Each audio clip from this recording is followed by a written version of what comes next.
Mao kini ang isla sa Bantayan. Nahimutang sa kasadpan sa amihanang tumoy sa isla sa Sugpo. Tabok sa Tanyon Strait sa kadagatan sa Visayas sa Pilipinas.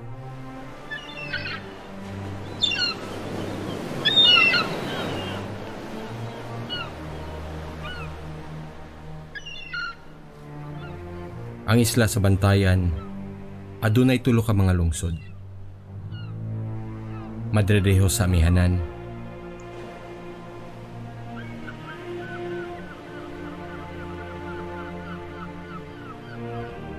Santa Fe sa habagatan,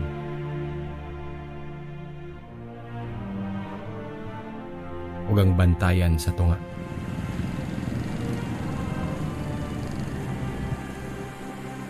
Gibana-bana nga may 140,000 ka mga tao ang nagpuyo sa isla.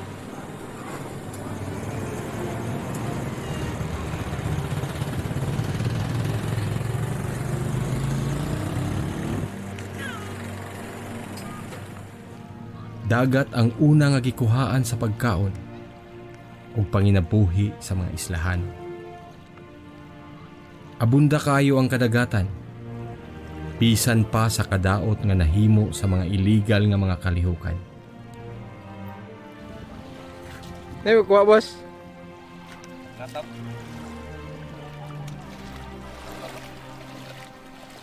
Tamo. Oo, ito sudan.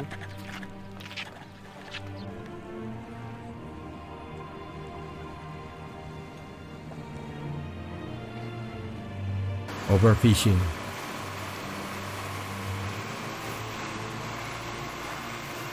komersyal nga pagpangisda,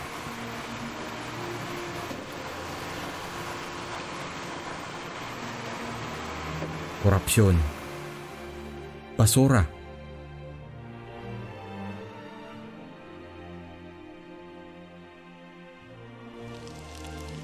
ug ang pagbag-o sa klima.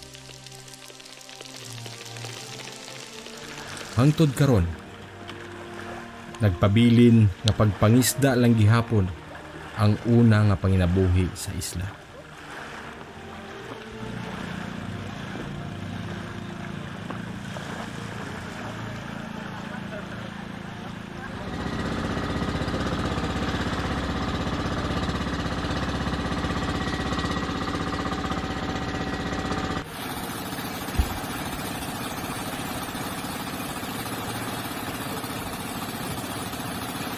Klase-klase sa pagpanagat, ngay nahihinay nga nausab sa panahon.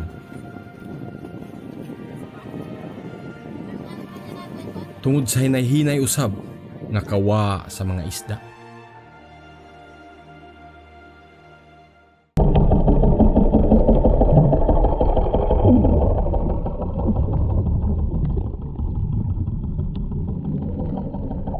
Usa nga nakapaalarma kaayo, mao ang mga battery nga gigamit sa mga mananagat sa kagapion.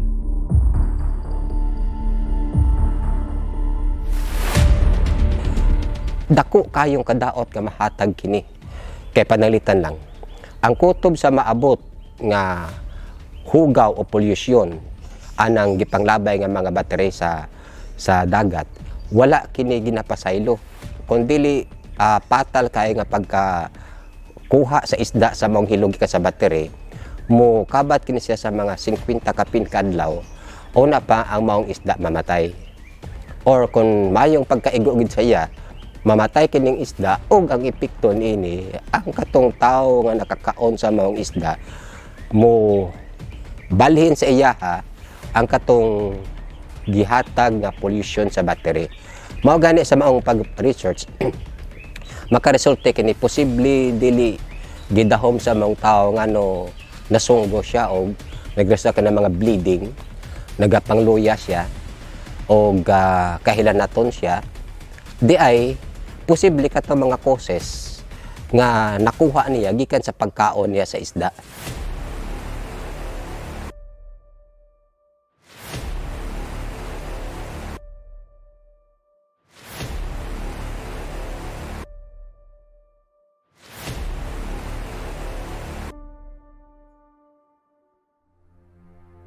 Usa na niini mao ang mga compressor divers nga mogamit og mga flashlight sa pagpana sa isda.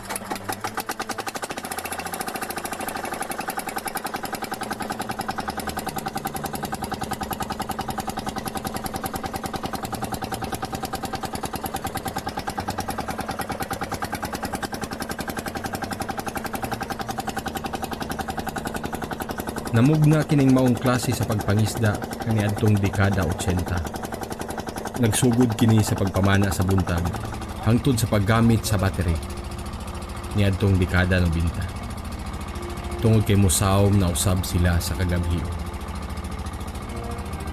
Ug ang mga battery nga di na magamit ilang ilabay sa laut.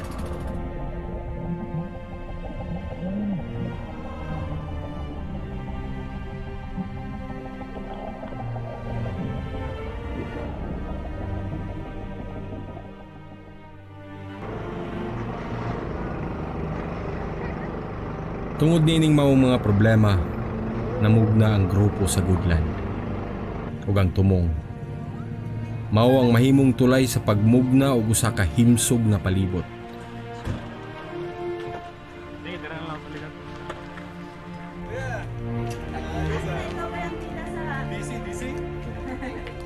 Alang sa mga bantayanon ug sa kinaiyahan.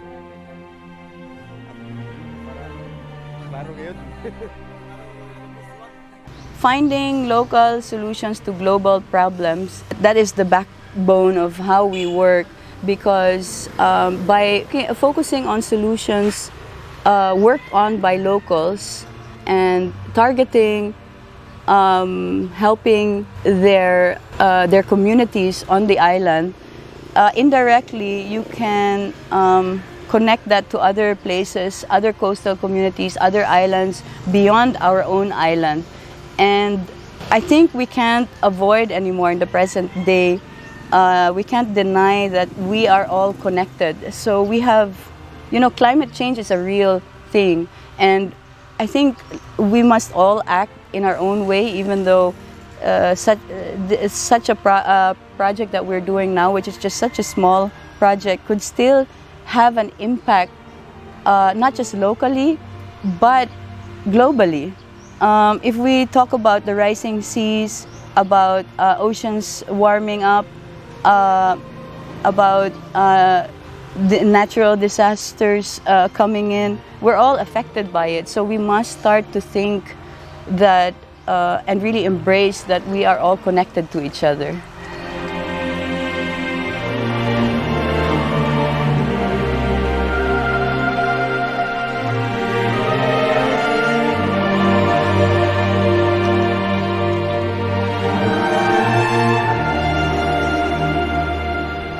Lisod sukdon ang kinabuhi sa dagat. Kinabuhi sa atong isla o ekosistema. Tungod kay nagsumpay kini sa tubig nga mainom ug pagkaon alang sa tanan. Ari experience na ko ha. Namunit ko ng adlaw o mga battery. Tulo ka sako. Nakikapoy naman kaayo. Di ako lagi butang sa doon sa punuan sa Kamunggay. Pagkahuman di may kaunya ko na nailabay dito sa luyo sa Kagaangan ba. Dito may ito labayanan na ako ato. Wa pa to nahitabo ang paghinakutay sa kining bantay dagat nga dadto na diri sa bantayan. Nag-uwan na ng gabi una. Grabe gid ang uwan. Wala na gid ko. Ari ko sa bantayan 3 days after. Perting ko ako sa akong mga anak. Grabe gid kayaw-yaw Kamunggay patay gid. Nga napatay ba ninyo? Sabi ninyo, hindi ko na yung dagat. Wala man na pa, anak. Ito sabi rin sus. Narealas na nakita na akong sako sa battery. Ang mga bato adito, maunihin mo. So kung ang Kamunggay gani namatay, sa kitong inuwari na nagika sa battery, sa pagkikaha kita.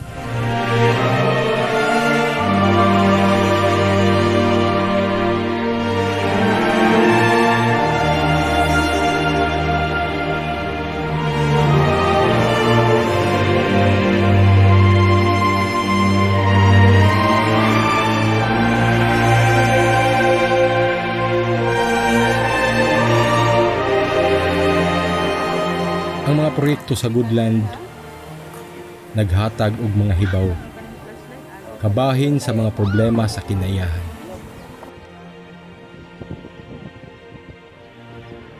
Ang importansya sa dagat ug sa atong kaugalingong panglawas. Nag-rough estimate kami nga at least ang nakita na ko in numbers, ang municipality of Bantayan more than 700 compressor divers na sa Lawis wa kitay number pero I'm sure more than 1,000. So kung mag-calculate kasi na and then 3 batteries a dive, dako gid ina siya kaayo. So sa 1 year amon estimate mga 500,000 din na siya ka dry cell batteries nga gilabay sa dagat. Ang number 1 gayud nga target sini is nga mawa ang dry cell batteries sa dagat. Kay imagine sang una mga duha per dive ang ilabay sa dagat na average 22 days a month. Saka tagtulo na ka battery. So kadamo na gid kaay sang ila gilabay sa dagat. So dako ini nga epekto sa dagat, ang marine life, dili lang kay ang isda, ang gasang, dayon kaunon pagid na nato nga isda. Or either mga matay sila pero kung buhi sila pakaunon pagid naton. Dako kay siyang affect sa environment tag sa aton lawas. Amoy nang sa amon action nga nagsige kami beach cleaning, digid kami mahutdan sing battery. Na imagine coastal clean up lang inahawa pa kami didto sa Laom. Kung adto na sila sa Laod kay tag sa mi nga battery ila i-replace, may malabay gid sila sa Laod nga battery.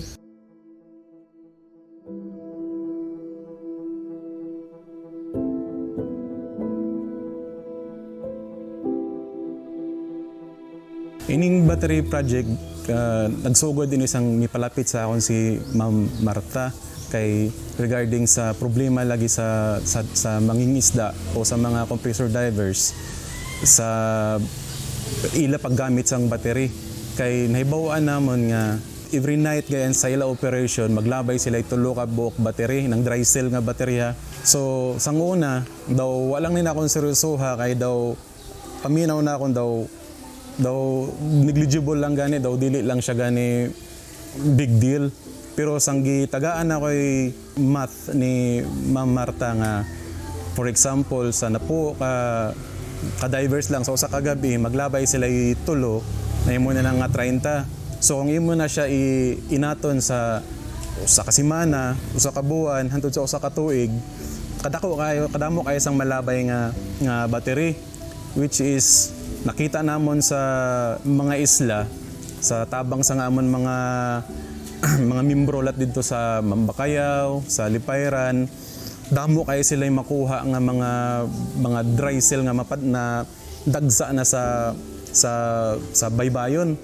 Pero naon naton nga inang battery dito na gilabay sa load. So makakuha sila mga sinako-sako sa baybayon nga inang nadagsa na halin sa load. Kuan kadagay basura sang battery. So nag-cap up ang idea nga sa mga rechargeable. Pero sa that time si Aldrin may nakita na ko sa iya na nag-ubra siya. So amo to nakamp sa mind, what if katong gamiton nako pero kuan lang i-innovate siya kay sa to kay basic lang ay kuan na lang niya papel ang bali ang casing daw papel lang tapos insured niya. So kaya nakita niya ng mga lithium kaya ang gipanggamit nga kombinar isang mga chargeable pero ginalabay lang na nila kay ang lama lang ang bulb lang ila gamiton. So i-collect na ni Aldrin. Hindi nag-obra siya, yung i-connect. Kagamo yung gigamit sa Brilliant. Pero nakita, kung amo to that time na nag-abot ka mo, kung amo to nagsulod ka ko, what if kato siya? Nilobrahan lang siya charger kayo niya. So amo to nag-come up sang design. Na ang problem sa place, wala kita charger. Kamo to nagkuhan ako nga, what if kung may charging circuit siya, so at least mag-problema na mag-charge. So amo to gimpasa ko nga picture. Pero ang original nga idea, sa link Aldrin, yung innovate ko nga may charging kuhan siya. At the same time, i-innovate naman ni Sir John Del para mas mahayag pag yun. So amo na naggawa ang itong final version sa battery pack. Pag kuan ining project giganahan kami nga tanan kay para sa amon usa siya sa mga problema nga masulbad gayud Kay kung imo i-analyze ang mga problema diri sa isla, mga long-term problems, long-term solutions, daw makasulti gani kita nga generational.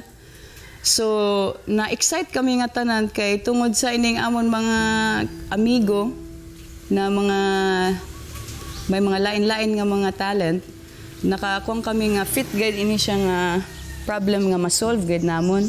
So, nagsugod ini siya nga kami ni John ay nagsugod kami o tanaw sa problem nga plastic waste. Sa kadako sina nga problema and sa amon research process, nag-ila-ila kami kay John Ortega sa Isla Sang Lipayran. Nag-ila-ila kami kay John Del Batayola. Pag bisita naman kay nung John, actually wala man gayud kami sing specific nga tuyo, pero nakaibaw kami nga kuang guide siya, concerned kay siya sa battery nga gipanglabay lang sa dagat sa mga compressor divers. So pagkanto namon nakit-an guide namon ina nga problema. Bisan kami natinga kay tagalawis baya kami tagkadamo kay isang mga compressor divers sa Lawis. Conscious kami sa mga problema sa mga compressor divers, more on sa ila safety o sa kadaot sa dagat. Pero wa namon na focus nga ang battery mismo nga kasimple lang kaay niya, gipanglabay lang nga nila sa dagat. Ang ini siya nga project, nag-collaborate kami nga tanan, nagsugod si John Del as head of siya gid sa technical aspect.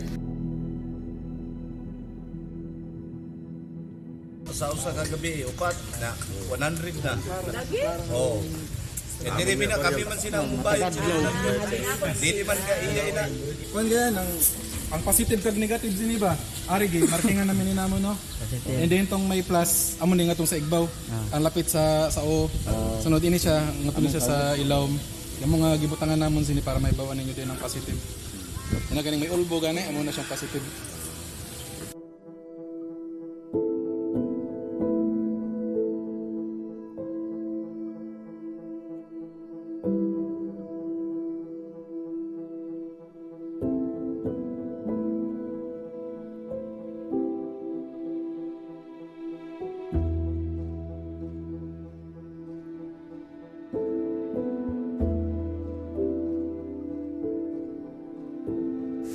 Nikadto kami sa Lipayran, tagi diyan namon si Noknok. Si Noknok usa namon ka kilyado diri sa Madre Dios na mangumbinar sang mga flashlight.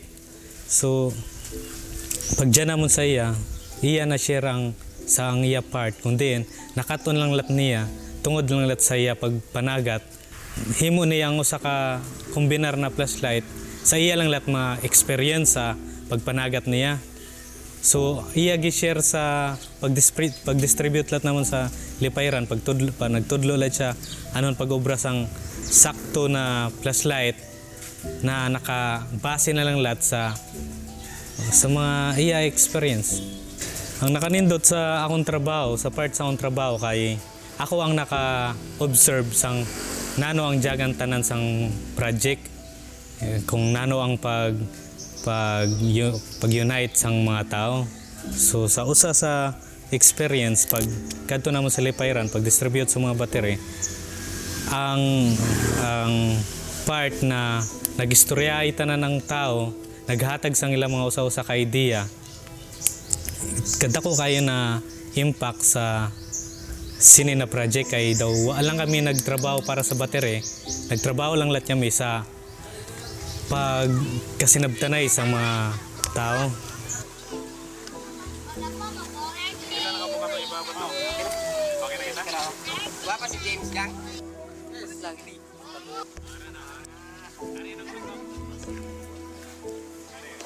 Ini 90 watts. Pero ka ang iya siga dili magijay para sa nakapawa.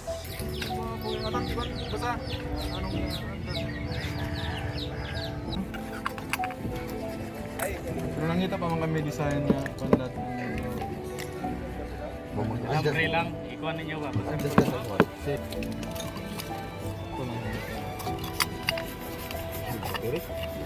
Na-come up na nila ang magpahayag sang flashlight sa ilaw.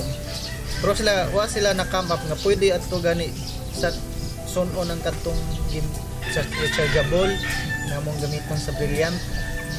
Kaya si Aldrin siya gid ang una nga nag-try nga pwede gid ini siya kung bakod ang imong keys gayon. So amo to kaso lang siya wala siya ikon, so that's why temporary DIY lang gid ba nga carton lang nga no thought gano'n. So dito naman ako nag-shoot sang nagkuha na sang problem. So dito na ako nag-shoot nga pwede gid siya basta bakod lang gid ang case card. Matutukan lang gid siya pag-obra para pwede gid siya underwater.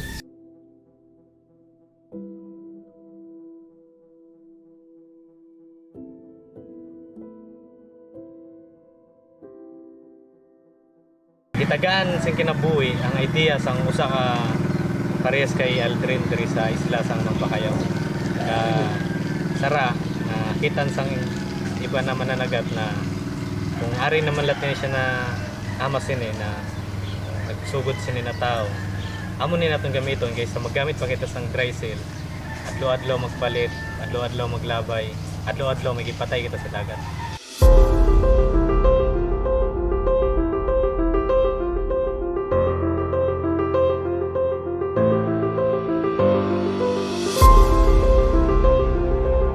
Naninguha ang Goodland aron maibanan ang polusyon sa kadagatan. Sa pagkakaron, nagpadayon ang maong proyekto.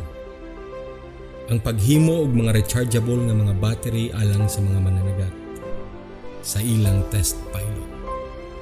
Ug nang hinaot og hugot nga kooperasyon sa katawhan ug sa lokal nga kagamhanan.